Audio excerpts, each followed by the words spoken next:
The talking, nagging, lucha watching, puro viewing, indie supporting, drinking, cursing son of a gun of a podcast. Join former pro wrestler and promoter Dave Dynasty and co-host Ike Isaacs as they talk wrestling and interview those within the business, bringing positivity back to pro wrestling. This is the Dave Dynasty Show. Greetings and welcome to the Dave Dynasty Show. This is your host, Dave Dynasty. Thank you for joining us yet again on the podcast that is attempting to bring positivity back to pro wrestling. I think we're doing it, at least in our little corner of the world. Screw the rest of them. Hey, if you're going to be negative and you're going to be downers and you're just going to nag and complain, I've seen all kinds of stuff and it just boggles my mind, man. I mean, even if it's not, there's something involved in the wrestling world you're not into, man, why are you bitching and complaining? Man, to each their own.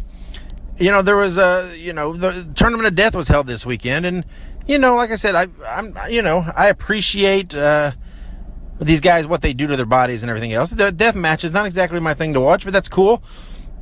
But there was this beautiful moment at Tournament of Death, man, where a guy, proposed to his girlfriend, and she said yes. And man, it's a beautiful thing. It's a great thing, cool story, and I mean that shows the power of wrestling, right? And man, there's people online dogging them and shit. I mean, it's like, what the hell's wrong with you people? But anyway, there's none of that allowed here in the realm of the Dave Dynasty Show. None whatsoever. This is all about the positivity. This is all about the sport. Congrats to those two, man. I love that. That's a great story. But thank you for joining us. We have a great interview this week. Former NWA World Champion Wildfire Tommy Rich is on. What a great interview. What a great guy. I worked with Tommy, oh man, I don't even know, 15 years ago. It's been a while. Here in Columbus, Indiana. Great guy. Always a pleasure to work with. It was very helpful, man. Always took time to say hi and, give advice and whatnot. And man, it's great. It's great to talk to him. He's got a lot of great stories. He's been around, done it all, seen it all. So it's a great interview. Of course, we got Mance Warner back on with another Warner's Wisdom. You people like old Mancer, the Southern Psycho, always entertaining. And this week is no different. But yeah, we thank you for joining us. We thank you for supporting the podcast. We thank you for supporting Midwest wrestling, independent wrestling in general. It doesn't have to just be the Midwest. We focus a lot on Midwest wrestling and a lot on Indiana wrestling here. And but wherever you're from, hopefully you can appreciate that and appreciate what we're trying to do in the sense of community. One way we're doing that is online. We're starting hashtag themes each day. So check us out on Facebook and look us up there. We put up a graphic showing all the hashtags for each day, man, and get out there and use them. And let's have some fun, right? Let's enjoy wrestling. Put a little positivity back in. Let's block out the negative crap. Let's don't make that part of our lives, man. Let's be good ambassadors for this business. Right, and let's show the world that, man, this is the greatest business out there, bar none. And let's be positive and let's show that, man. Let's reflect that light upon everybody and the great things that are happening. So use those hashtags, man. Let's have a little fun, have a little sense of community, and do that. We also right now on Twitter, it'll probably be going for another day or so by the time you hear this episode drops, maybe a day and a half. We have a new poll. We're going to start. We're going to bill ourselves something, right? We're all in here to support, for us that are supporting Midwest wrestling, past, present, and future, supporting the guys involved, the history involved, the promotions involved, so on and so forth. We need a name, right? We need, what are we going to call ourselves, right? We need something cool. We need something catchy, right? Everything's got a catchy name, man. What can we do? So we got a poll on Twitter. You check us out at the Dave Dynasty. That's pinned right to the top there. There's a poll. Should we call ourselves the Midwest Express, the Midwest Mafia, the Midwest Mob, or do you have another idea? You can vote that and then comment the idea.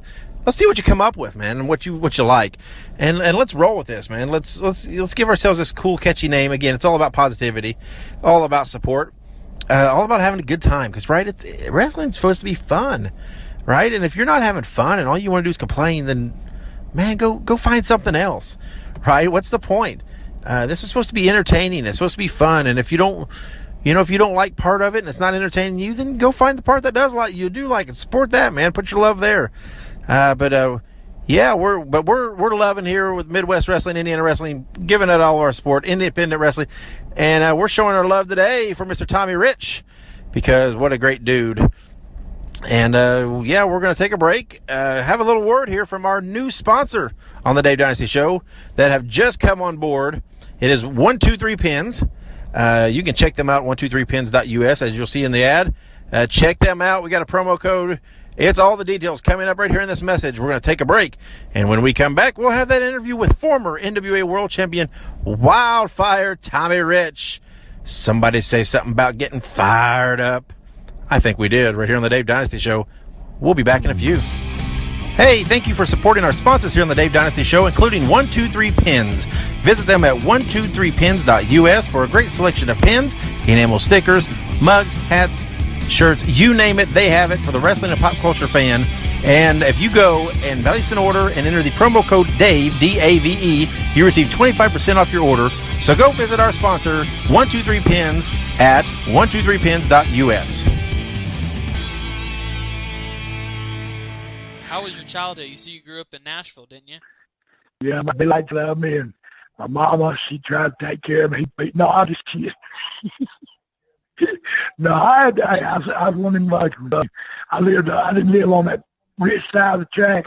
I grew up, it's tough, but, I played football, wrestling in high school. So got the opportunity to break into wrestling, and Jerry, as a matter of fact, had a lot to do with that. But, yeah, I was blessed, man. These folks got it a lot harder than me. I'm a blessed man today. Good Lord looked after me. Yeah, certainly. So you said you played a little bit of football, a little bit of wrestling. Was that kind of how you like professional? Eddie Martin, I don't know, you know who it is? The name does sound familiar. You know Tom? Yeah, I do know who that is. Well, they were tag team champions in Tennessee, and I'm going way back. This was when I was in high school, so I'm sure you don't know. But see, that's our history. We're losing it. So that's what I'm bringing to. I want to bring back not just those back to history. You got to respect them from. If you don't know nothing about it, then, it's hard to explain it. You know what I'm saying? Yeah, certainly. So, I mean, it just, Eddie Marlin, I used to go watch him wrestle. I said he'd take me. He was a friend of my father's. And anyway, I'd go with him on wrestling trips, man. And one day I went to Evansville, Indiana with him, and the bounty hunters and Jimmy Kemp pulled up beside him. They was shooting birds at each other and shaking their fists. I scared to death. Yeah. But, yeah, I grew up. I used to go to wrestling all the time. I grew up around it. And then Jerry Jarrett, he used to come to my football games. And anyway, I got the opportunity to break in, and I thank Jerry Jarrett and Eddie Martin and Coach Yamamoto, God bless him. But without them, I've never had the opportunity to even thought about wrestling, let alone make it to where I made it. Yeah, absolutely.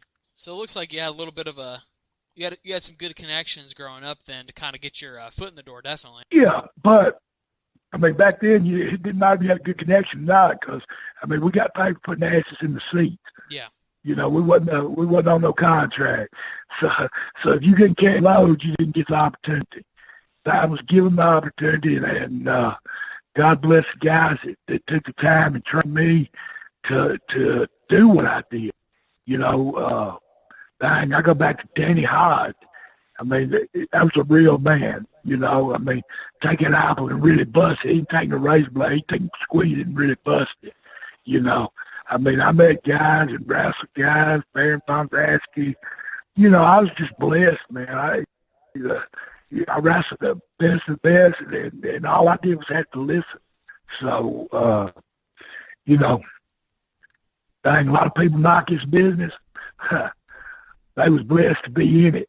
Yeah, absolutely, and definitely. I've heard a lot of this same stuff, like from people who wrestled back during the times of the old school, and they do compare it to like the newer wrestling. They definitely say that it was a lot. Days found out they could run on Sunday. They did that once, and then would do it twice. It wasn't 10 times in a week. We earned our money. Yeah, that definitely sounds like you did wrestling that much. But So then it's a different horse. And them guys are athletes, and they work hard, but it's just different from what I... Yeah, I definitely do see the comparison. I definitely do see the difference, certainly, from then and now. Yeah, I mean, Bully Bob Armstrong said it best. He said, we're Shakespeare, vaudeville. We leave. It's just a different... And it's a lost art, I think. So... Yeah, definitely. So, go ahead.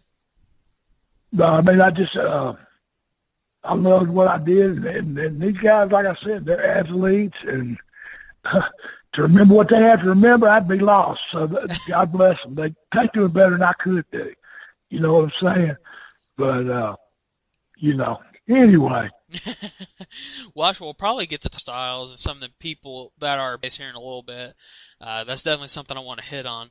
But first, before we start hitting on what other people are doing, I want to talk a little bit about kind of how you started in with all this. When was it that you started the training? When was it that you kind of had your first match? Stuff like that. So certainly, let's kind of start at the beginning. When did you break into training, and how did that go for you? Well, like I said, I wrestled in school, and then when I got out, Jerry Jarrett, he was going to break me in, and Jojo Yamamoto actually trained me, and I went a few times, and anyway, we went to Tupelo, Mississippi, probably 2 months after I started training, and I was supposed to referee, but got there, and one of the boys was hurt, so I had to wrestle. So I wrestled Phil Hickson. We had a pretty decent match. The next night I had to wrestle Tank Patton. And he hadn't been wrestling about 6 months. I was ready to quit, because it was just night and day difference. But, it was just big old boy clumsy. Yeah. But it's, like I said, I've met some great folks in this business. God, just the ones that are gone, man, that touched my life. God, they're the ones that, Bruce Brody, man, come on. He was a man of men. I think of some Baron Von Raschke, man. I worked Bobby Heenan. Lord, I talk about them names, get goosebumps, It was an honor to me, just to even get in the ring with them, and for them to help me, to get where I did get, I was very blessed. Certainly. It looks like, but also, it's definitely, from what we can see from, the viewer standpoint, it definitely looked like you had a lot of skill and a lot of physical talent when you got in the ring as well, and that's something you probably learned over time, and how to work the crowd and how to work the ring and such. So definitely, I think, while it definitely was, you, like I said, you're talking about having all these people help you, but definitely, I certainly think that you had some incredible talent. Well, thank you very much. I was a work in progress, man. I was 18 years old when I started. I was a kid in a man's world, brother, and them guys over that I mentioned, and plus me more, just took it, molded me. You know what I'm saying? I was blessed, man. I can't tell you. Shoot, I remember the first guy, I went wrestling for Nick Goulas in Chattanooga on TV, and we'd go over to his brother-in-law's restaurant or something, his Greek restaurant. Anyway, but they had TV, and they played Georgia Championship Wrestling. And I thought, damn. And I seen Dickie Slater and Bob Orton Jr., man, And I thought, boy, if I ever make it there, I've made the big time. And I got booked there the first night I was there. Abdullah beat me in 30 seconds. I was a bloody pulp. Tony Atlas saved me. And I thought, Lord, I want to go home to Georgia. But I didn't give up. I just kept trying, kept digging, and, it all worked out good. Yeah, absolutely. So definitely, like you said, it did end up working out really well. But something I was also kind of curious about, you mentioned a little bit about your training, but how much kayfabe was taught to you back then? 'Cause certainly all these people you're talking about, you hear stories about people protecting that, that kind of trade secret. So how was it back then for you, for when they taught you about that? Oh, it was, well, it's kind of like a magic act. The magician don't tell you how he does his trick. And so, you know what I'm saying? So, and once they know, they don't, some will come back and some won't. And that's the mystique of the wrestling business. And that's something I hope that I could bring back is the mystique. Because people still want to believe. I believe that with all my heart. That's the reason I still love this business. Because there's people out there that want to believe. They believe in heroes and they believe in bad guys. And the in-between stuff, I don't think there's, no mid-evil or mid-good. You know what I'm saying? Yeah. I think people come to see good, and I think they come to see bad. And I think if you can portray that, I think like that movie film, they will come. They will come. I really believe that. Certainly. Harley Race, man.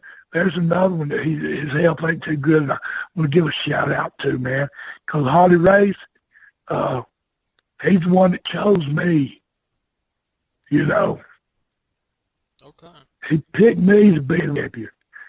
So, I just had a good support system. Yeah, absolutely. So definitely, like that. Man, you're making me tune up. I'm sitting here about to cry. Because it's coming from my heart, man. I don't do too many interviews. Because all I can do is talk from my heart. Well, that's what we like to hear, because that's the best way to talk. I heard that. That seems to get me in a lot of trouble, though. Sometimes talking from the heart. A lot of people want to hear you when it's cloudy. A lot of people hear you, so when it's cloudy, they want you to agree that sun's just as bright as can be. And I just wasn't never that way. Not that I'm right as rain, but there's been some lightning in there, but, just very blessed, man. Absolutely. Well, certainly. We've only been talking for, 13, 14 minutes here. And certainly it sounds like you've had, even in the beginning of your career, you just had so much happen in that, it was just, one thing after another for you, definitely. Oh, God, the history I've done, I've never thought about it, but I had nothing in the ring for 8 hours, coming out shaving Jerry Lawler's head. My mama's in angles. My little brother's been in angles. It just, me and Buzz Sawyer, inventors of the Hell in the Cell, and so, of course, our cage didn't look near as good as theirs does. Yeah, ours was a little rough looking, but that was the first look at it. So it's funny you mentioned Buzz Sawyer, but then also you mentioned Harley Race. So I want to talk about Harley Race real quick. You said that he let you get. You said that he was the one that made it so that you won the NWA World Title, correct? He's the one, yeah. He's the one that said, let's put it on the kid. Okay. So then, when did you find out? Go ahead. That night. Oh, I was about to ask, when did you find out that you're going to do it? Okay. So what was that like? Because, that must have been an incredibly emotional moment. That's one of the... shocking, amazing, what can you say? Damn.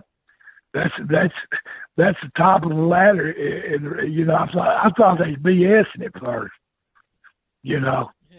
But Andre the Giant was there. He come down and picked me up in his arms. 21-year-old kid. You tell me. You can't explain it. Yeah. It's just like I said, I got beat down. I had to do it in 30 seconds, and. He told me I'd come back. He said, don't worry, kid. I'll get back to you someday.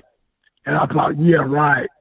And then one night with Thanksgiving, big show at the Omni, and Wahoo, him only getting a plus, I always fought. But he don't show up. So, they asked that dude who wanted to work against. He said, me. And so we go out there. He said, tonight's your night. He said, follow me, kid. And we weren't supposed to get on that floor. I followed him all over the Omni building. Then we get back in. I'm hammering him. He said, slam the kid. And I was about 210. He's about 450. I said, can't. He didn't get it. He said, slam it. Anyway, I reached out, picked him up, and he was like picking a 200-pounder up. And that building went just the wildest sound you ever heard in your life. I mean, I never heard that. I mean, that's when Tommy Rich got over in Atlanta, Georgia. And Abdullah, Harley Race. I mean, I learned from so many, man. It's just shocking, amazing. And get the opportunity to pass some of that on to somebody down here in Myrtle Beach that wants to, you know, come down and train at the wrestling school.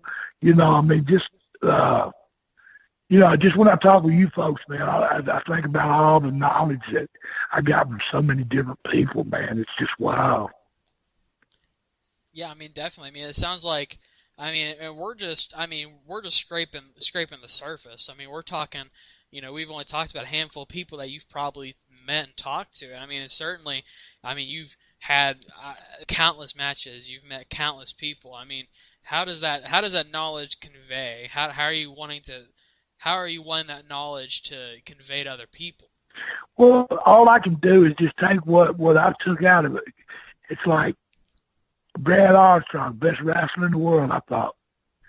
But you got to have your own style. And Brad, I don't think never developed it. I mean, he's good at working in this business, you know. But like Tommy Wildfire Rich, I was a blonde-haired little skinny kid from Tennessee, cornbread, you know. And I could take an ass whooping and keep on ticking. I mean, that's what made Tommy Rich. And it was big ugly guys beating me up, so it was hard. It was hard if I couldn't make him folks bled, you know. And half the time they was beating me up, especially Buzz Sawyer. Speaking of Buzz Sawyer, you guys had a huge feud, didn't you? Like that lasted almost 2 years. 2 years. That was another history mark. No other feud went that long. You know. I mean, like you said. Go ahead. I'm a trendsetter, ain't I? Yeah, really, because I mean, I like I said a little bit ago, I have some notes and like I've watched some of these things, but like that was like one of the longest feuds I think I've ever even heard of. I mean, it was a long, bloody, violent feud. I mean, you guys, and like, every night too. Yeah, I mean we wasn't in Georgia, we was up north in Ohio, West Virginia. You know, I mean that's when they started running up there. We'd do a week in Georgia and a week up there. And that's the reason that it lasted so long, because we covered such a wide area, too. We never lost interest. Yeah.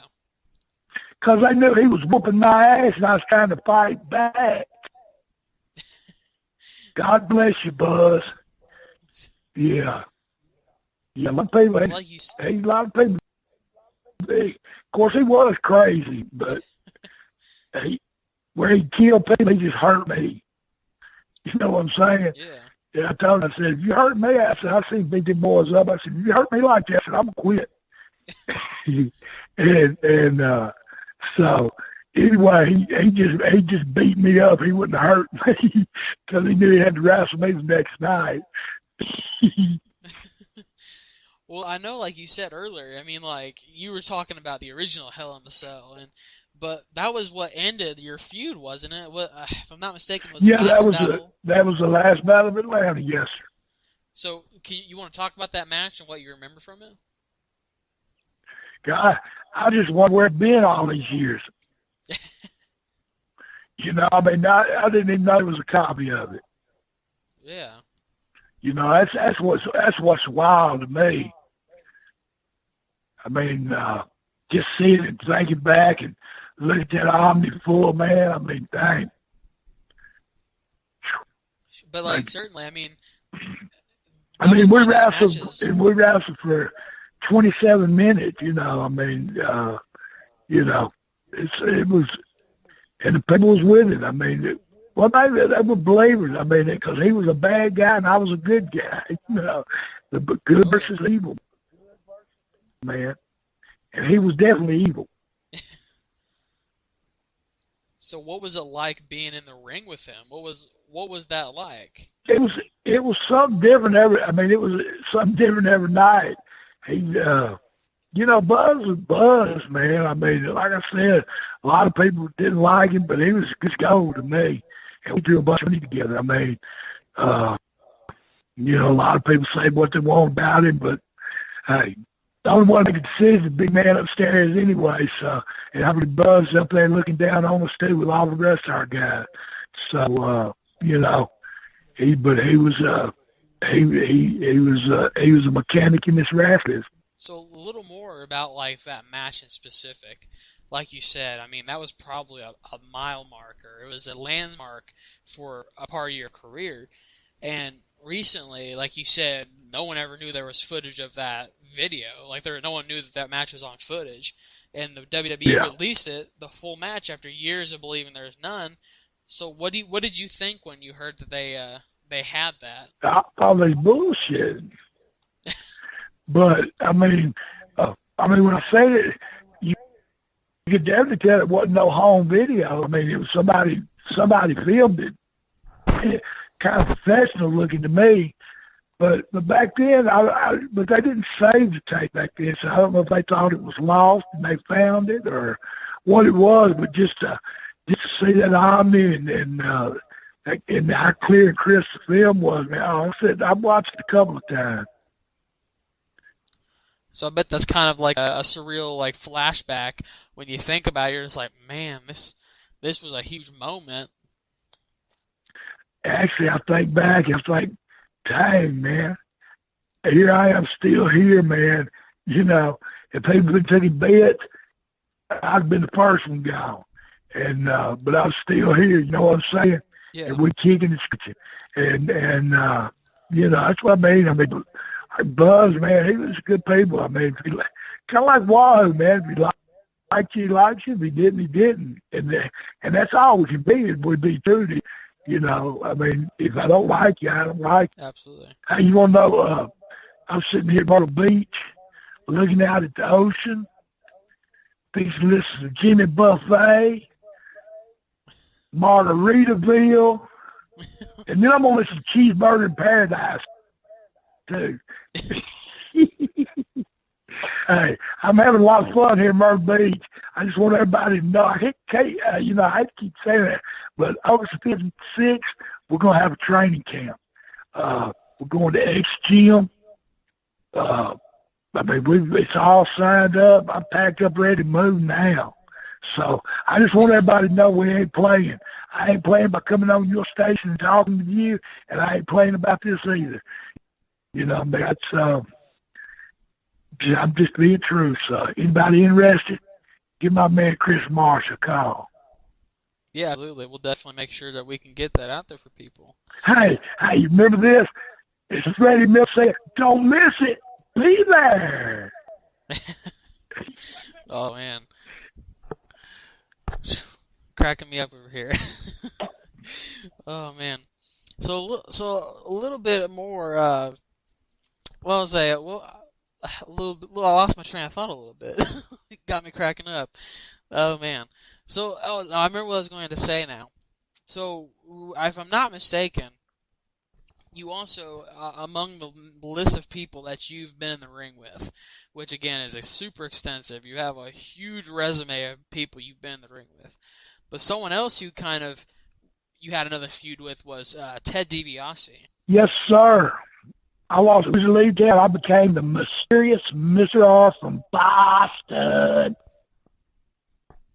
Yeah, I was gonna say, okay, you already answered that question too. So, what was that like? What was it like to have that kind of just like mystery persona for so long? Oh, it wasn't too much of a mystery. I think folks knew who I was, but there again, they just won't believe in the heroes, man. They didn't want me to be gone. If it'd been a bad guy in that mess, they'd make him be gone.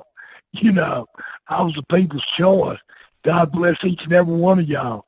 Not only did I learn from the best wrestling fans in the world, too. Dang, it don't get no better than that. 40 years later, I can still say that. Yeah, absolutely. You know, I mean, I'm sitting here at the beach. I mean, it's rocking. I'm chow. Man, I just don't know what to say. I mean, yeah, I mean, definitely. I mean, it looks like you had such a pretty fantastic, glorious career, and then ultimately you're going to still be able to do that at where you are now, being able to still train people. I mean, I think that would be any wrestler's goal, is that to be able to wrestle for as long as you did, but then continue doing the business afterwards. Oh, well, I wrestled in Cornelia, Georgia before I came to Myrtle Beach. I can still get in there and step with some of them. Oh, right Maybe on. not the best of them, maybe, but I can step with some of them. Oh, I can believe it. I can believe that. But you know why that is? Why? Because I still love what I did, what I do. You know, hey, it is the love of the game, man. That ain't no lie. Because I've been up and down in this wrestling business. I mean, sometimes it's good, sometimes it ain't. And then when you're a wild-eyed Southern boy, it probably runs mediocre. You know what I'm saying? And but it's all worked out for the best, man. Because I took the good with the bad. Absolutely. And there's even been a little ugly in it, too. I'm sitting next to him right now, Chris Morris.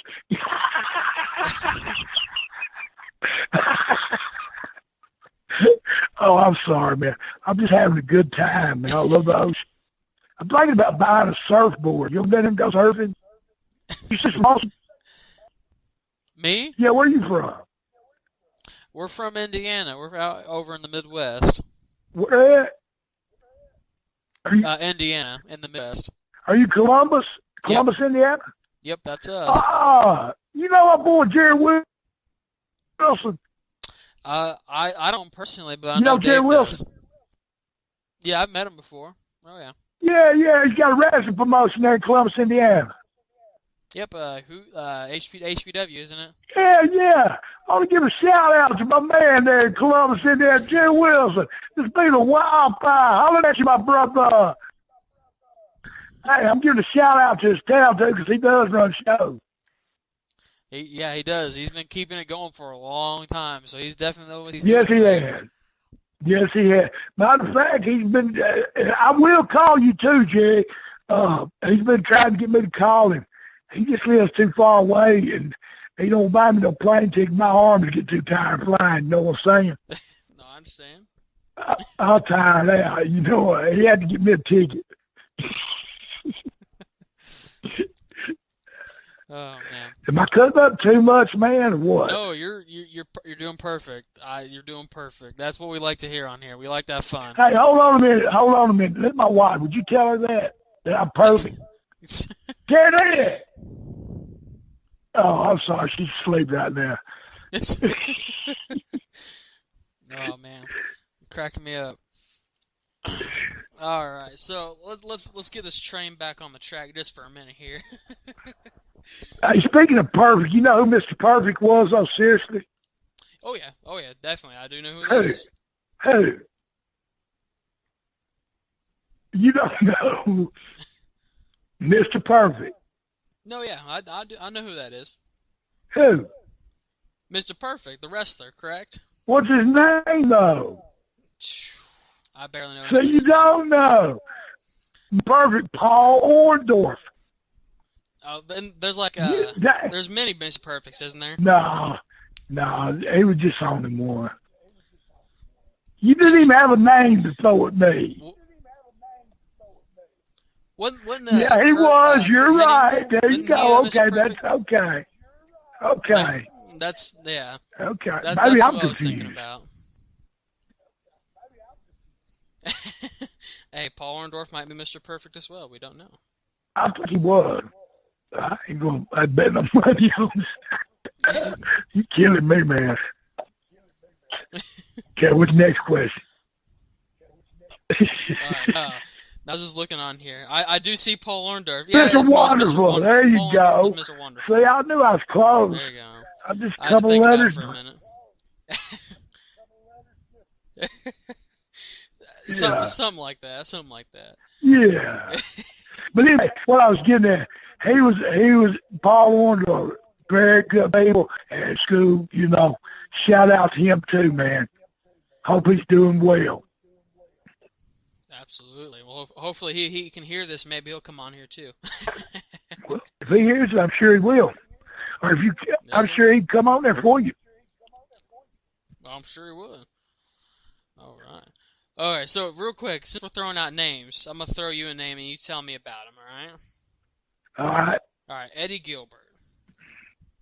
Hot stuff, Eddie Gilbert. Man, I told you that you knew Tommy Gilbert. I've known the Gilbert family, Tommy, Eddie, and then Dougie too. You know, Dougie and me teamed up. Me and Eddie teamed up, did the Fab gimmick. Wasn't no prize when that Fab gimmick went up. Oh, yeah. Steve Kern and Stan Lane, they wore that very well. You know, absolutely. That was them. But to be there with the Jackie Fargo, there's another pioneer in this business. The fabulous Jackie Fargo, man.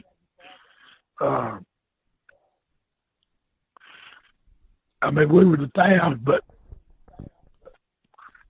Steve Gershon, they wore it and owned it, you know. And I ain't too good to admit it, you know. I just, that was the thing. And then we come in and did it. I mean, we drew money, but they were the hotter combo. But Eddie and me, but like I said, me and him was always friends. And we rode together. And he always took care of me, Eddie did. The whole Gilbert family. You know, they just are family. So then you probably say he was probably a pretty good friend during that time. So what was it like, you know, working the ring with him? Oh, Eddie had art of the business down. I mean, if he'd been another foot taller, he'd whooped the world. I mean, he had everything. He was savvy business, smart in business, and of course he started out. He was come with Tommy and take pictures. And I remember coming to Louisville, got 14 years old, take pictures, and you know, he's always all around the business, and he's good. He could work as good anybody in the business. So definitely, like I said, that's just another name to throw on the, you know, on the resume. I mean, certainly, I mean, he was definitely a very influential character, I feel like, during his time in wrestling. Yes, he was. Yes, he was. I mean, you know, he booked territories. I mean, he was very smart in the business. Absolutely. So certainly, like I said, I mean, like we're just adding names onto this at this point. I mean, certainly, like you said, I mean, there is just so many people. I mean, we could go on for days. But there are two other names I want to throw at you real quick. First one's first would be Jerry Lawler. Now, you mentioned this a little bit earlier. About when you came out and you shaved Jerry. You said you shaved Jerry Lawler's hair, correct? Yeah. So then, what was it like working that angle? Well, I just got back from Japan, and we got there at 5 o'clock for security, and I got on the thing that carried the camera out, set up, crawled up under the ring. I had an air mattress and a 6-pack of beer. I blowed that air mattress up. I just got back from Japan, so I had jet lag. So I drank a beer, I'd go to sleep. I'd wake up, I'd tea and can, drink another, and go back to sleep. Then woke up, the mattress started, and Katie barred the door. Because Austin Island, me, I never got out of that ring. I had to call extra police in and everything. Oh, man. They had people trying to climb the fence. You know. You ever seen that?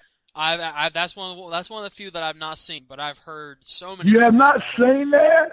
I've not seen that famous hair. That I've never seen that match. That's one of the few that I've not seen. That's one of those ones that I've always wanted to watch, though. Well, you Tommy read it's on there. All right, then. I know what I'm doing after this interview. Okay. So certainly, like that must have been crazy to do too, because I mean, you hear about all the things that WWE does, where people hide underneath the ring and stuff. But I mean, certainly you were under there for a long time. Yes, I was. With up a six-pack and that gum air mattress. That's all you needed, right? Well, it's all I had. I don't know if that's all I needed. You're like, it's what I'll work with. Yeah. So the other name I want to throw at you, other than Jerry Lawler, is I've heard some stories about these car stories, these car ride stories. And Andre the Giant. Yeah. I hear you have some good road stories. Oh, Andre, man. He was the coolest. God bless him too, man. That's another one. But first time I ever met Andre, I was just in the business. I was 18. They bought me a 1976 Oldsmobile Regency, long like a Cadillac, but it wasn't because it didn't cost as much. So anyway, we were out to the little garden, and Andre just got here, and he didn't talk very much English. He had a translator called Frenchie. And anyway, we had to go back to the hotel, pick him up. It had a horseshoe drive in it. Well, when I pulled in, I run that car. I run it up on the car, and that car went boom, boom. And his hand was big as my steering wheel, it looked like. And I was like, oh, God, I hope it hit me.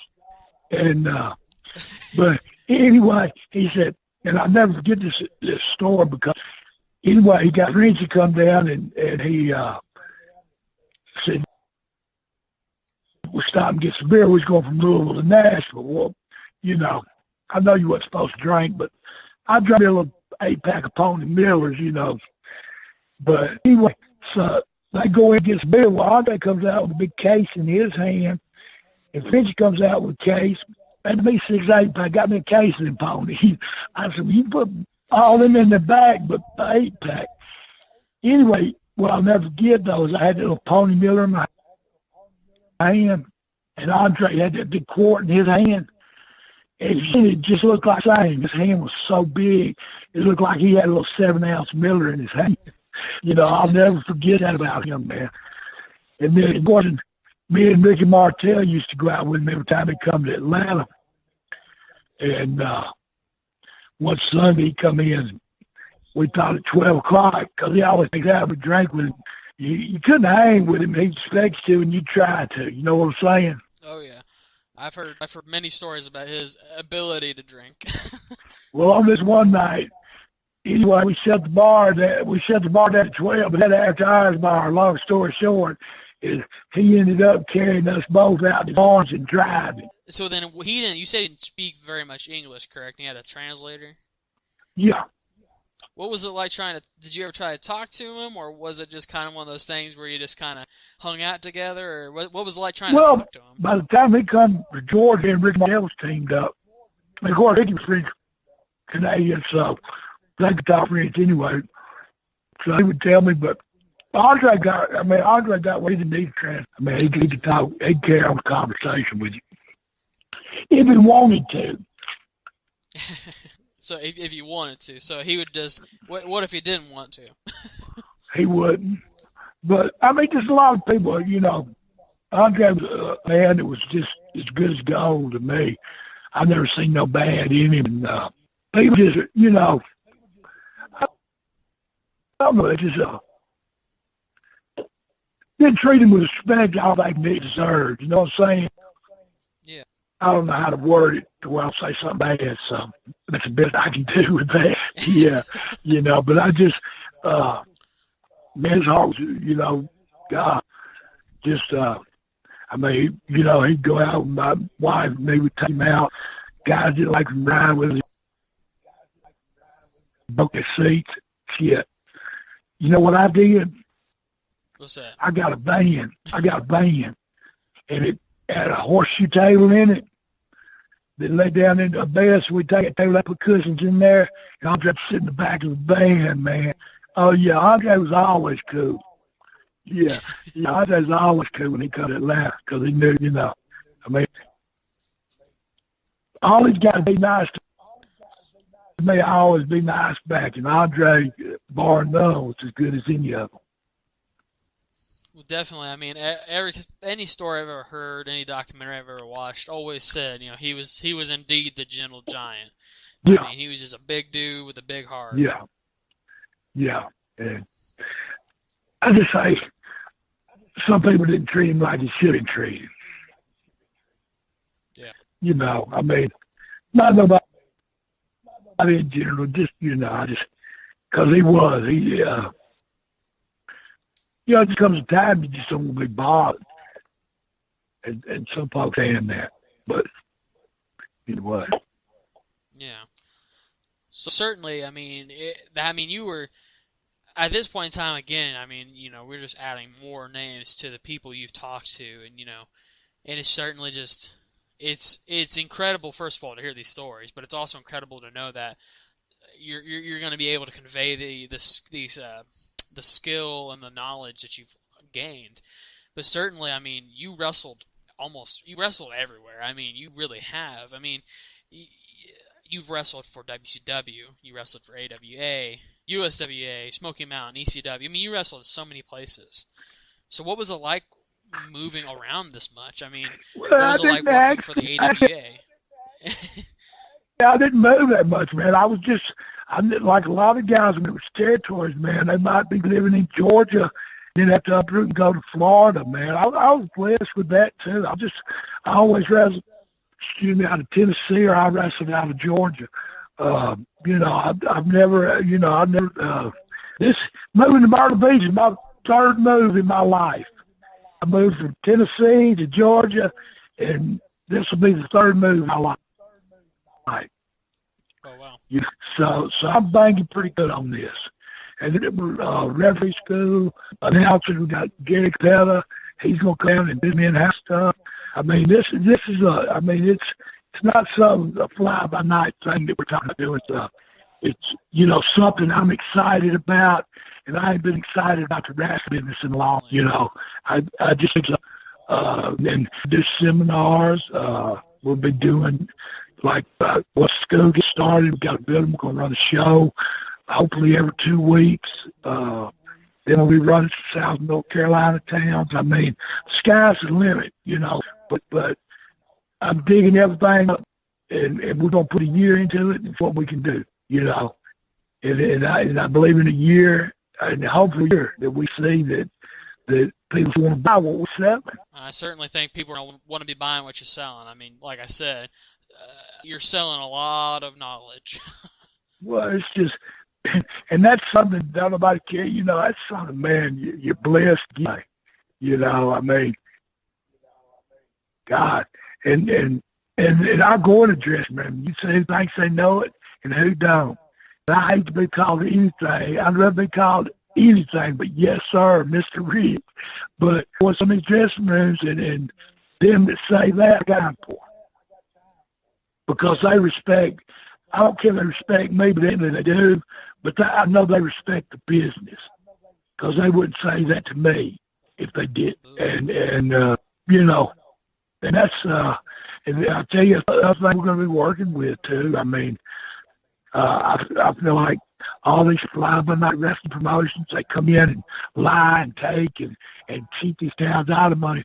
What we're planning on doing is coming in and doing it for a cause. I mean, for the Children's Burn Foundation or whatever the local is. I mean, we plan on, it's well thought out, and it's going to take a year to all together. But I think the right people's around it. I think I'm the face of it. I have a lot of wrestling.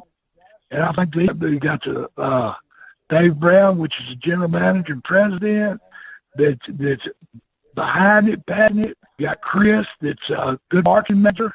And then we got Scotty Richardson, which is with Rascal Weekly. So it's everything's in line, man. And I've never took it, I ain't much on that gambling. I'd rather go out and blow it on women. Well, I was married. Even my wife might have heard that out. Anyway, she'd be mad. Actually, I'm on the Of course, that ain't too bad. Yeah, I was just that's not too bad. Better than that red clay in Georgia, ain't it? Yeah. But we're offering, what we're offering, it's going to be a school of knowledge, yeah. For somebody that wants to announce, just whatever needs to be around the wrestling world. That's what we're going to be offering. We'll have special guest referees come in. I know the rules and regulations. We'll have guys come in for them. Special managers come in. Guys want to be a manager. You got to run your mouth, but you got to have your own style, and that's what somebody that's been a manager can teach you. So we'll do seminars for that, and we'll plan on doing the whole package. And I wouldn't be even saying this on here if I wasn't hook, line, and sinker in it.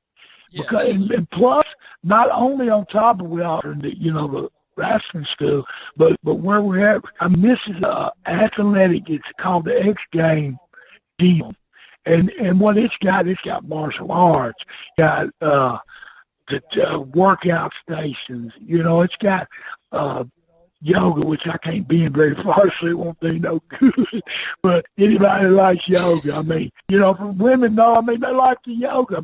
It has classes, and the membership will be they'll be a part of all of that. We'll have our ring set up in our own private spot with wrestling memorabilia. It's going to be a first class, what we're talking about. I just see big things for it, and it's something I believe in for a long time.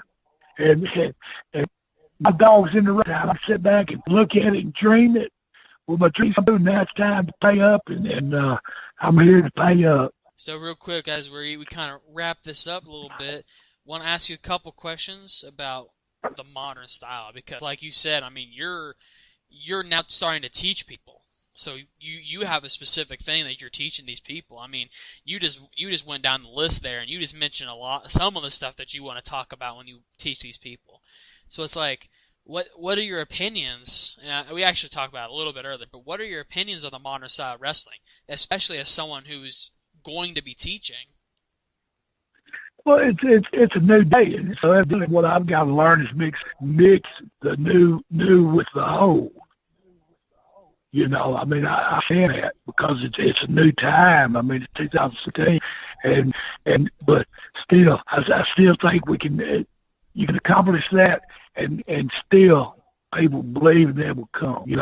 I'm just old school, and what I'm teaching will be up to. They won't learn how to do a double moonsault, me move out of the way. That's fine, but I ain't gonna be there. Yeah. So yeah, I ain't gonna be taking none of that.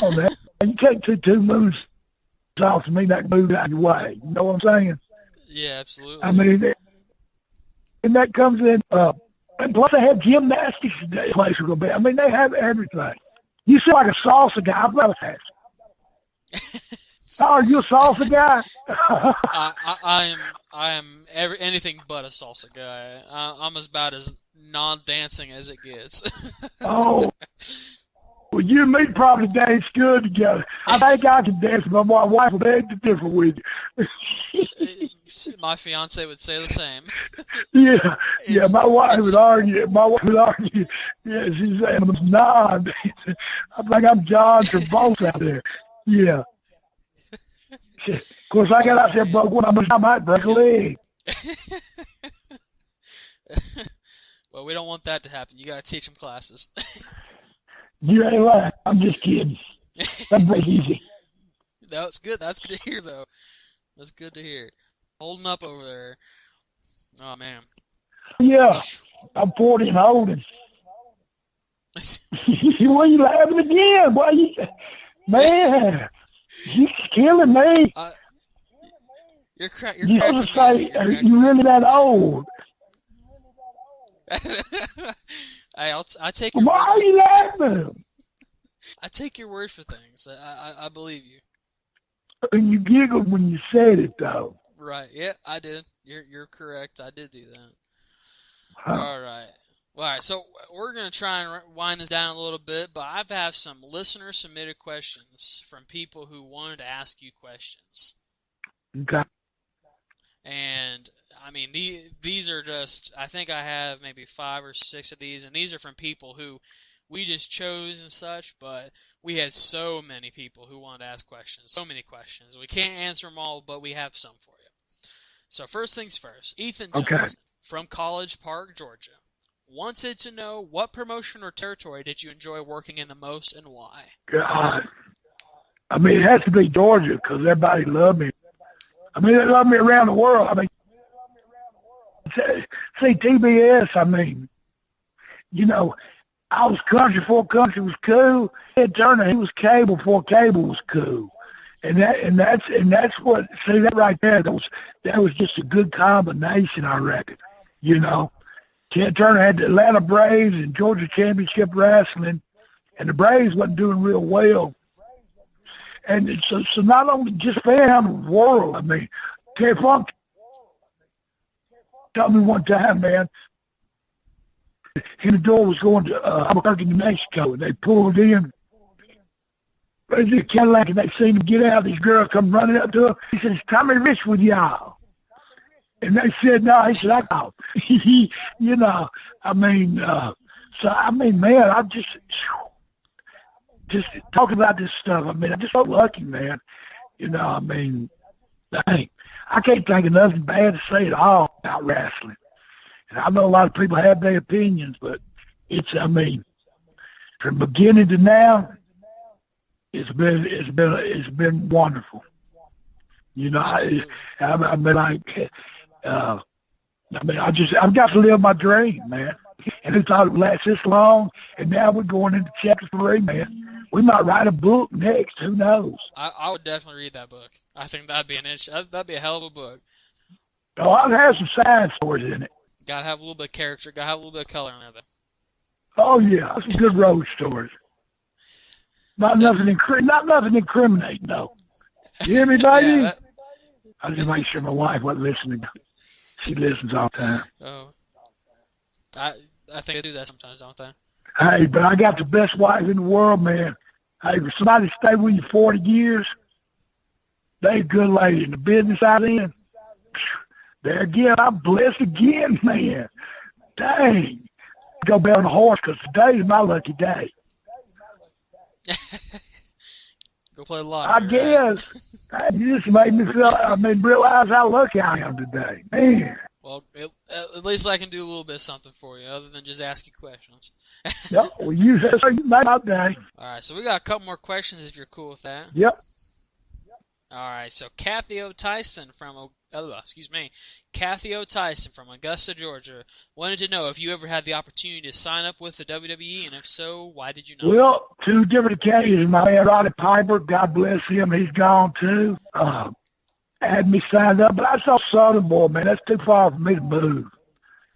You know, and I got them to stay at home, so I just I had 3 kids. As wild as it was, I love them on the babies, and that's just too far for me to go. Absolutely. That sounds like a cop-out now, but I was like, damn, I wish I'd have been making that money.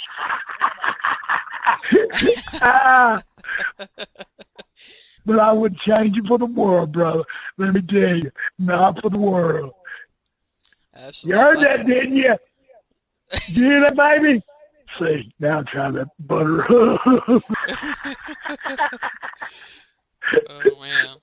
All right. It's the craziest shit I had, ain't you? Am I craziest? I'm crazy. I don't know about this, but it's craziest. Oh, man. I wouldn't hear Murder Beast. Why don't you fly in with them one live? Hey, you know what? I'll get my man Chris to come pick you up at the airport. You know, come on. I'll talk to Dave about that, see what he has to say. They got a red eye that comes in at midnight. It's real cheap as long as your arms don't get tired. I'll talk to good old Dave about that. He's got he's in charge of business here. Oh, well, tell him to tell me. I sure will. I'll talk to him about that. All right. So we got a couple more questions for you, man. Then I'll let you get back to your Myrtle Beach down there. So I got Dave Barton from Seaside Heights, New Jersey, said he read in one of the 80s After mags that you said your most embarrassing moment was once when Harley Race pulled your trunks down all the way to your ankles. Was this a true story or something for a magazine? No, that was a true story. Harley, like I said, I mean, Harley just liking to me. And, yeah, he's a practical, Harley's a practical joker. I mean, it wasn't real funny to me, but everybody else yeah, Harley was quite the man. Yeah. It sounds like he's quite the joker. So, all right. Oh, you've been going down the interstate, and he pull up to you behind you in a rental car and push it 100 miles an hour. I guess he's quite a joker. Quite the joker, a little crazy too, right? Hey, crazy is crazy done. Ain't nothing wrong with that. Amen to that. We all got to have a little crazy inside, I think. I think if you don't, it actually drives you physically crazy, I think. A little crazy keeps you from being crazy. There you go, right there. All right, so Kirby Brandt from Burbank, California wants to know if you regret having such a long and bloody feud with Buzz Sawyer, and if you feel it hurt your career. Well, no, I think at the time that me and Buzz had our feuds, I think the business take a change there. I think that's when our business started changing. Maybe went too long, but we still sold out everywhere we went. So, as far as drawing-wise, I mean, it was draw till we quit doing it. Do I think it hurt me? Yeah, maybe so. But there again, here I am, 40 years later, and we're still talking about it. So I don't know. Some people my career because I was a one-week wonder. Did it or didn't I? Did it. But bottom line is, thanks to Harley Race, back when NWA was NWA, I'm in the list of short people. There was wrestling greats, and just to be put in that category, man, how many paychecks you get? That's something special. I mean, and to have the fans, and without the fans out there, man. I mean, come on now. I mean, I come to Atlanta, Georgia in 1978, and folks didn't know the time the Wildfire Ridge is. Come on now. I mean, Ted turned the table, Red Boy being in the right spot at the right time, and with the minds that professional wrestling had back then, and just to get schooled by them and get to live my dream and make a living, man. God, he's great, man. And I have a family. I got 9 grandkids. I got, my wife's still with me. I've been, wow. Keep talking to. I'll be testifying here in a minute. I mean, it don't get no better. I'm looking out at Myrtle Beach right now at the water, man. Old cornbread boy from Nashville, Tennessee. Excuse me. Hey. Lord damn, it's good, though. It is. It is. Yes, sir. I think we got one more question. Hey, and I've been to Evansville, Indiana, Columbus, Indiana, too. You really like it. Oh, trust me, I've been over to the beach, man. It is so much better than the Midwest. I can attest to that. I played in folks in Indiana. Shoot. I used to love to come to Evansville, Indiana every Wednesday night. Dang. And some of the greatest wrestling fans in the world, Indiana. I said I was in Columbus for Jay Wilson, but back in the day, Cherry Promotions, Evansville, Indiana, man, every Wednesday night. Most in church, them wrestling fans is the wrestling. Oh, yes. And I do spell that WRASSLI. Because that's all I do is wrestling. That is exactly what we'd like to hear. All right, so I think we got one more question for you if you still got it in you. I got it, boss. All right. So the infamous, I think this is his Twitter name maybe, but it's the infamous Mellow Yellow Bullet from Richmond, Virginia, asked on Twitter, what your thoughts were wrestling Ron Fuller in Continental, your feud with the Nightmares, and on the life-size poster of you that you released. Dang. He hit on a bunch of miles. Yeah, he hit on a bunch of Tommy Wildfire Rich Post. I mean, that was first of its kind, first, and we didn't know no advertising back then. You know what I'm saying? Yeah. So that was a big thing. The Nightmares, man. Bob Fuller, he was a good promoter. He ran a good territory, and there was another place. Me and my cousin Johnny set it on fire. With them Nightmares, Kenny Wayne and Danny Davis, man. I mean, it was just racking and just people believed, and we gave, man. We gave all we had, and I don't have as much to give now, but I still got a lot left, and I'm still giving because I love what I do. That's where it's at, right? Professional wrestling is where it's at, 100%. So, I think one of the last things I got for you is where can people keep up? Where can people follow you on social media? Hey, well, look here. What I'm going to do is I'm going to let you talk. I'm going to let you talk to Chris Marsh a minute. And he can tell you, Mr. Marsh is right here, and he can give you all the details on the ring. Okay. All righty. Hey, Thank you very much. Hey, Ike, how are you? Hey, not too bad. How you doing? I'm doing well. I just want to make sure you get the email correct, because I put it out 3 different ways. It's actually down really small. I can hardly read it myself, but it's cmarsh@wrestlerweekly.com. It's CMARSH@wrestlerweekly.com. And that's to book Tommy for any of your events or any events needed, or to get information on the wrestling school, Tommy Wildfire Rich School of Wrestling. All right. And then is there any other social medias that people can follow you guys on? Absolutely, yeah. They can catch us on, Tommy's on Twitter now. It's @TWildfireRich. And then also find him on Facebook, Tommy Wildfire Rich. It's an easy search.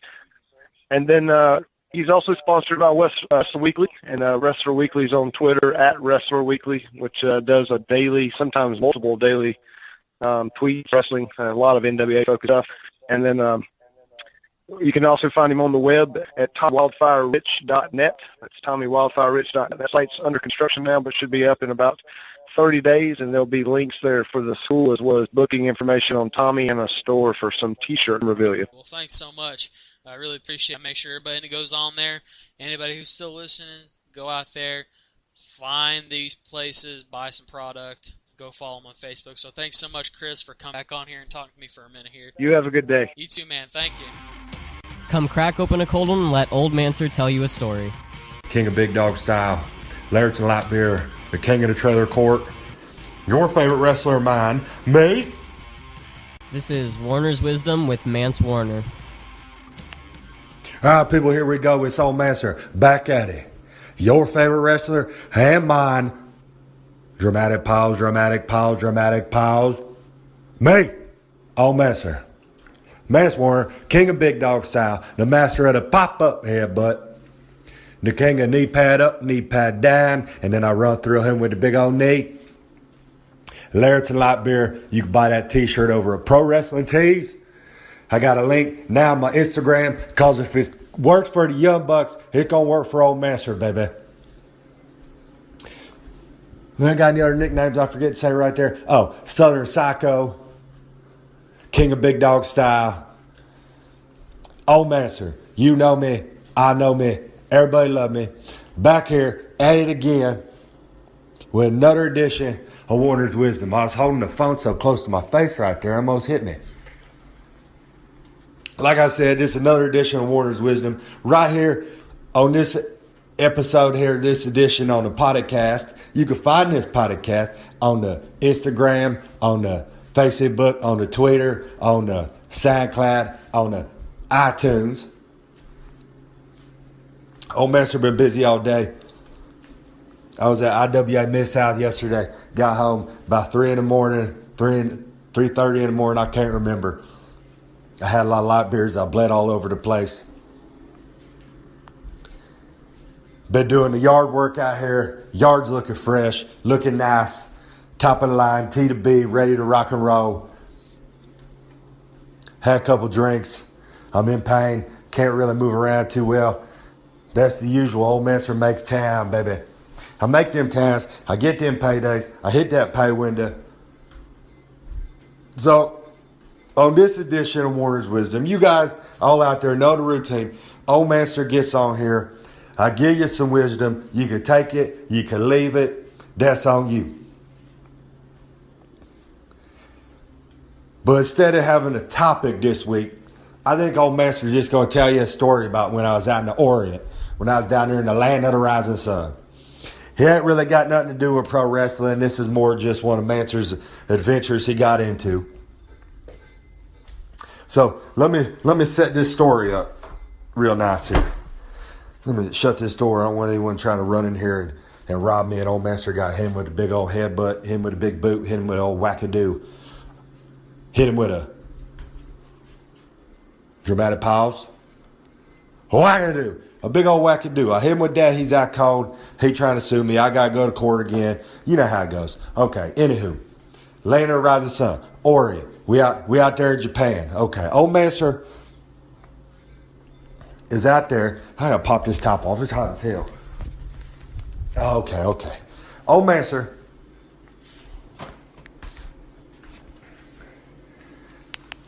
I'm going to have to make a drink too, so hold on. You people just chill out. I'll talk to you while I'm doing what I do over here.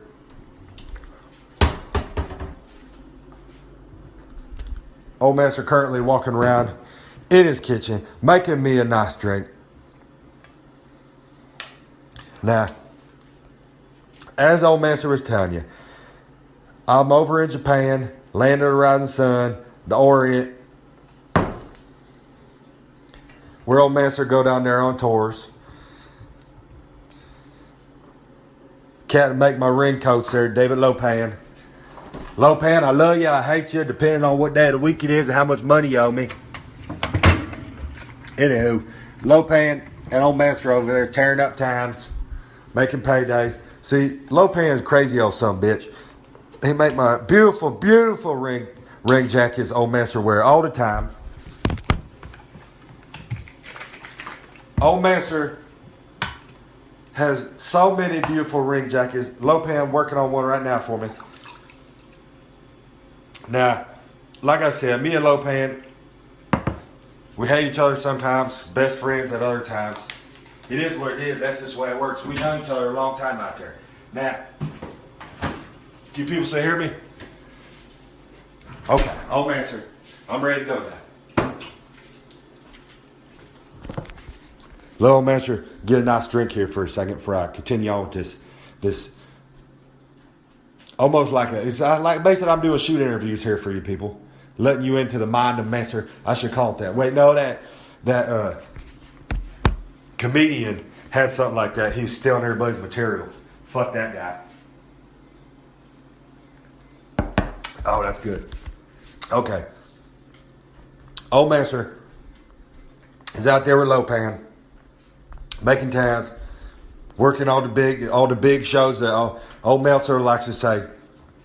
Those are the best shows. It's all 6-7 star matches because it's in Japan in a dome. Now anyway, we do the show. We got our sponsors. Our sponsors are basically the people that take Old Master around and Lopan, and they take us around. They buy us free drinks. They buy us food. It's cool, man. They're cool people out there. Now, so anywho, Old Master down there with the sponsors, and we doing the appearances. We're getting some steak, getting our food, and all the business. Old Master had a couple drinks in him, and as we walk out the building, we're heading down the alley, and we come up on this tiny little shop, right? Old Master, I like going in, seeing what's going on around places, so I pop on in there. It's me, Lopan, and a sponsor. Now,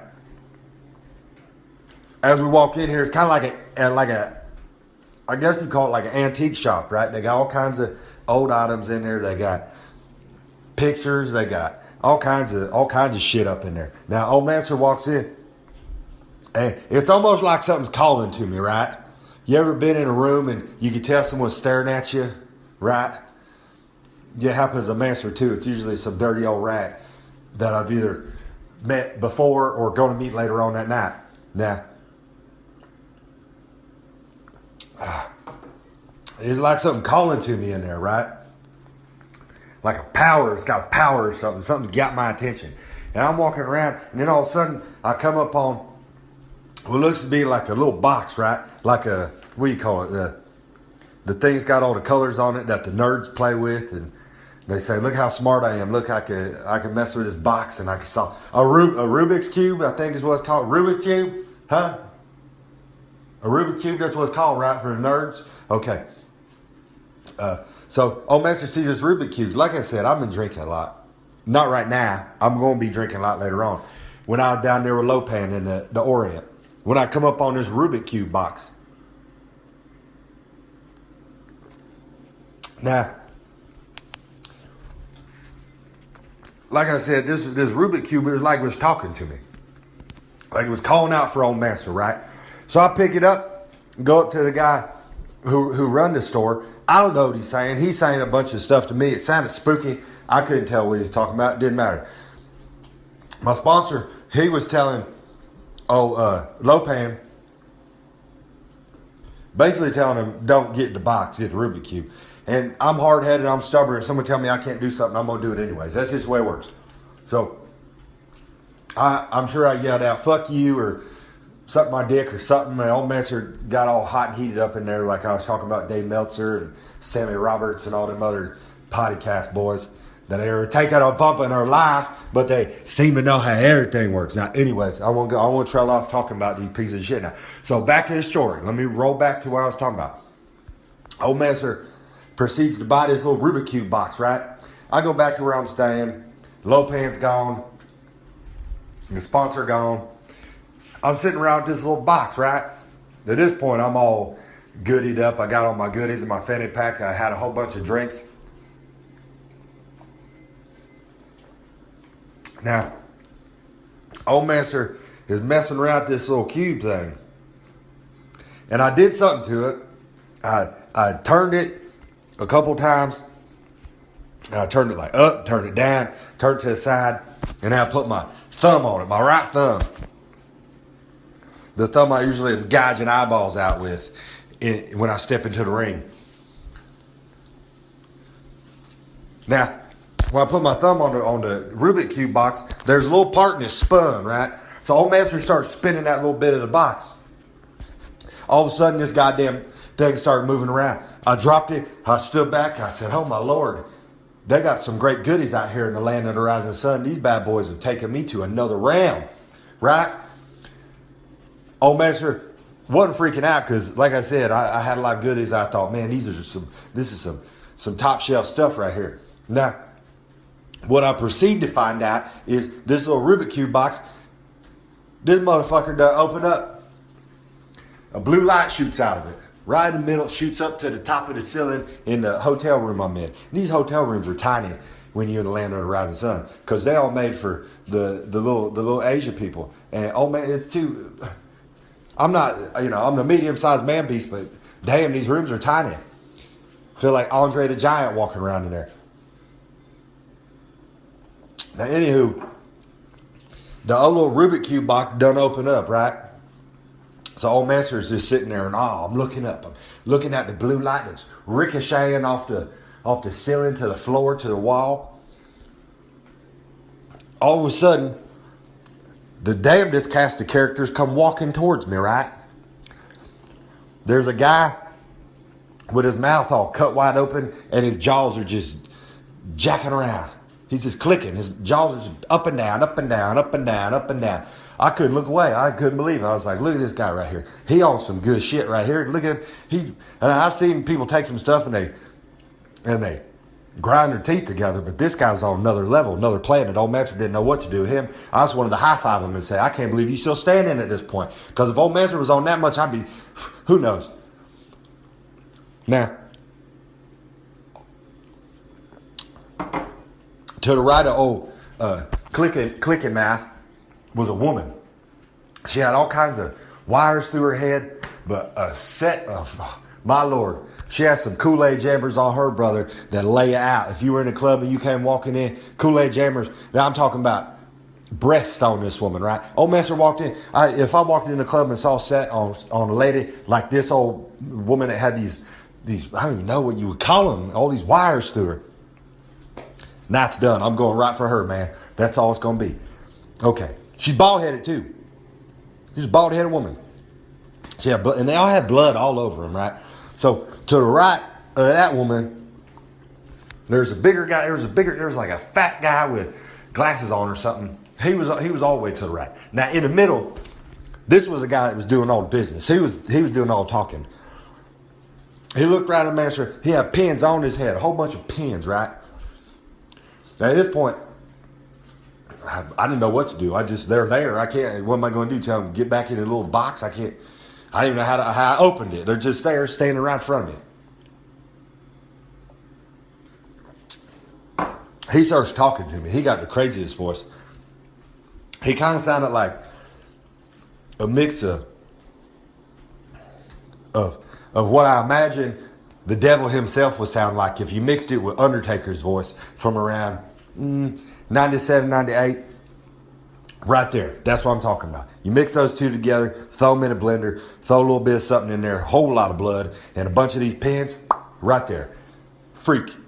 A crew of freaks. Hell of a cast of characters. The old master's sitting there. The guy with the pins all over his head starts talking all this jibber jabber. I don't know what the hell he's talking about. Like I said, at this point, old master's floating in the clouds.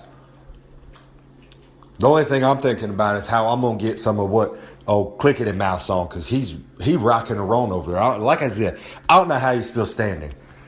Anywho, the guy with all the pins in his head started talking to old master, and he basically proceeds to enlighten me on the fact that since I opened this little Rubik's Cube deal, I done opened a portal to hell, right? These boys called herself the Cenobites. I know it sounds like some sort of, I'm gonna eat some cinnamon little bites, right? Is what it is, man. I'm in the land of the rising sun. It's freaky over there, man. They got panties and vending machines. Who am I to judge anybody? You know what I mean? It's a different realm out there. Now, I ain't gonna call them by the name that they told me to call them. I'm just gonna call them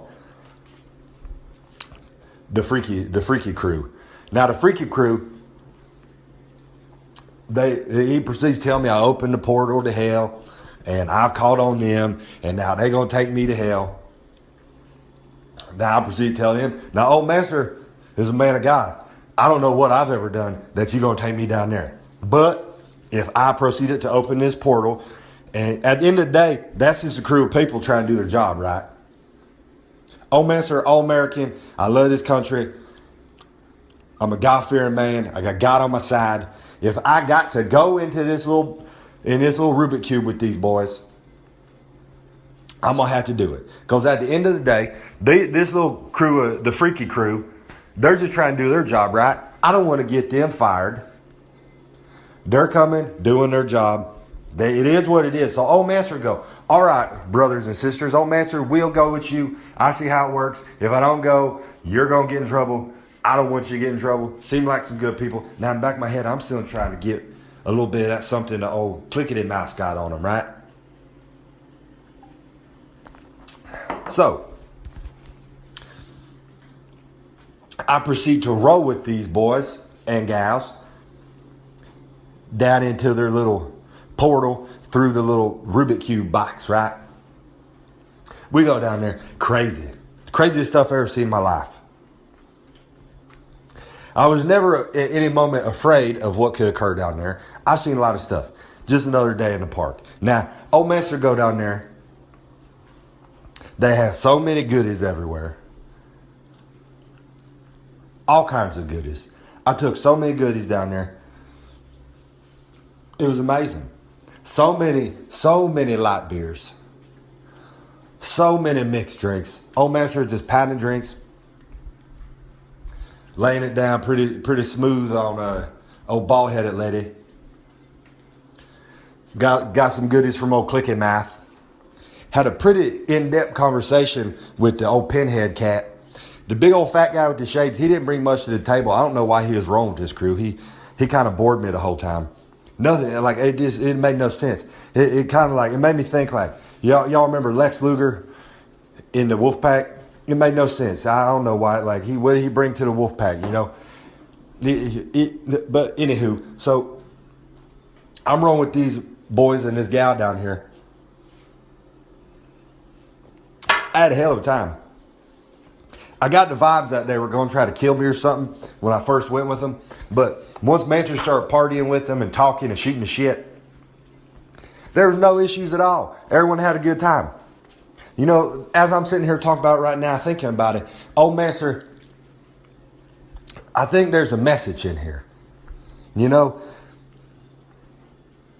if you kind of just have a positive outlook on things and you sit out there and you don't push your views on nobody, right? And you just out there and shoot the shit, have a good time. At the end of the day, you get along with just about anyone, man. It don't matter, you know. So I guess old Mance's saying, looking back on my story here with the freaky crew and the pinhead guy and the fat guy with the shades, the bald-headed woman, the guy with the goodies and the clicky teeth. It all comes down to if you put out positive vibes and you have a good time, like old Master does, you can literally get sucked into a little Rubik's Cube box by a group of demons, go into hell. Their job that they got to do is to kill you because you done opened it. And old Master just had a good time with them and showed them that, hey, man, we can have a good time. Ain't no one got to get hurt. And then they said, you know, damn, old Master, you right. We had a hell of a time down there. Literally a hell of a time in hell with demons. Old Master made it out. At the end of the night, they just sent Master back and they said, hey, brother, you going to have a good time. You one of us. I didn't get what that meant, but I do like to have a good time. So that was about it. It's one of the craziest stories I ever had that old Master came into, but it was a good time. At the end of the day, you just got to remember, if you put out positive vibes and you have a good time, everyone else around going to have a good time. There ain't going to be no issues, man. That's just the way that it is. Now, okay, old Master going to get off here. I got to take care of some work. I've been jibber-jabbing on here for too long. Been about 20 minutes on here. But like I said, it's a good time. You people, drink them light beers, throw a couple lariats, have a good time. Watch out, though. Remember I told you last week, them aliens, I seen them. They're on their way. Just be careful, people. Now, y'all have a good week. It ain't going to be as good as old Master's because, I mean, come on. I'm old Master. You ain't going to have as good as a week as me. You can have a pretty good week. Ain't going to be as good as mine. Okay. Until next time, this has been old Master, King of Big Dog Style, Master of the Pop-Up Headbutts, Lariats and Light Beer, knee pad up, knee pad down. Another edition of Warner's Wisdom here on the Dave Dynasty Show, the best part of the Dave Dynasty Show. Wink, wink. Dave, you know I love you, but old Master bringing the heat. Now, until next time, I'll see y'all. I'm getting back to my drinks. Visit our friends at the Masked Republic. Go to luchaloot.com and luchashop.com and use the promo code DYNASTY for exclusive discounts. And welcome back. This is the Dave Dynasty Show. I am your host, Dave Dynasty. Still recuperating from my neck surgery 3 weeks back. I feel like I'm getting there. Each day I have my ups and I still have my downs, right? I'm still not recovered. Still feeling some of it, feeling the energy level and the sensation and stuff's not back where it should be, but it's coming, right? We're on track. Everything's good. My original pain and problem is gone, so the surgery seems to be a success. It's just now, right, we're on that long road to recovery as you do with anything like this. So, and I appreciate, man, everybody always reaching out and messaging me and so on, asking, hey, how you doing, man? And I appreciate that. I'm doing good. Just in the trenches, fighting it out, getting through this recovery. All is well. It's still, like I said, the hardest part is getting the energy back. But here I am, man, right, doing my thing. Hopefully that energy and everything comes back so I can start getting back to the shows. And wherever you are out there, go out, man, this weekend and every weekend and whatever night there is and support independent wrestling. Support these guys. Go to a show, buy a shirt. Have a good time, man. Cheer these guys on. Show your love and appreciation for what they do. There's nothing like it in the world, right? Every weekend, somewhere within a car ride from you, there is a show. So go to it, man. Go see them. Support them. That's the best way we can show our love. The best way we can show our positivity. best way we can show our support for independent wrestling and for wrestling in general is to just to go out there and be at these shows, right? Bottom line, it is a business, man. These guys, they got to make some money. They got to have some fans in the seats. So get out there and do that, right? There's not much, you don't get much better value anyway than at an independent show, right? You're not paying much to get in the door anyway, and you're gonna have a good time. 2 or 3 hours, you're gonna forget about life, and you're gonna enjoy the athleticism, the storytelling that these guys do. We thank them. Go out there, support them, and we thank you for listening and participating in our little part of that world. We're just plugging away, man, trying to put some positivity back in this business, trying to show these guys some love and some support, particularly Midwest in Indiana wrestling, right? And we feel like it's been an underappreciated thing. We're trying to bring some light to it. But we're wrapping it up for this week. We'd like to thank Wildfire Tommy Rich for coming on this week. Chris Marsh handles some of his affairs. We thank him for setting that up and helping give the social media plugs there. And hey, if you're looking to dive into professional wrestling, man, if that's been your dream, just do it, man. Just take that leap. Make that run. Don't be one of those guys. Don't wake up tomorrow and say, I wish I had done more yesterday. And if you are serious about it and you want to train by one of the all-time greats, one of the guys that he's so underappreciated, right? He's done so much, and he deserves more recognition. And that's Wildfire Tommy Rich. Look them up and find them on Twitter or whatever social media and check that. Go. That school's opening this summer. Go down there and get trained by Tommy Rich. I mean, good Lord, it doesn't get much better than that, right? I mean, so if you're serious, man, take that leap. No gain has been made without taking a little risk, right? Bet on yourself, invest in yourself. Don't be afraid to fail, right? If you're going to fail, pick your ass back up, dust yourself off, and say, well, I won't make that mistake again, and keep on keeping on. That's what it's all about, right? As Rocky always said, I love the Rocky movies, right? Rocky said it's not how many times that you get hit, it's how many times you get back up. So we thank you for joining us. I'm going to quit rambling with my motivational speech. But anyway, if you are looking to get trained and be a professional wrestler, and if you're looking to be a wrestler, do get trained, right? You got to get trained, right? Do it right. And seek out a pro, seek out a veteran, seek out Tommy Rich, get hold of them, go down to the school, get trained by Wildfire, man. That's unbelievable. That's unbelievable, man. But we thank you for joining us. Next week, we have a great interview. We're back. It's another Legends of the Indiana, Legends of Midwest Wrestling. We have a former manager, handsome Johnny Starr will be on. Great interview with him. The man who many people believe was brought into the WWA by Dick the Bruiser, or put in the role by Dick the Bruiser to take Bobby Heenan's place when he left. I mean, that's a daunting task, right? So we talk about that with Johnny. He's on next week, another great episode. So we will see you then. Have a great week. And until next time, be good, be safe, be independent, and keep on growing. Good evening and goodbye.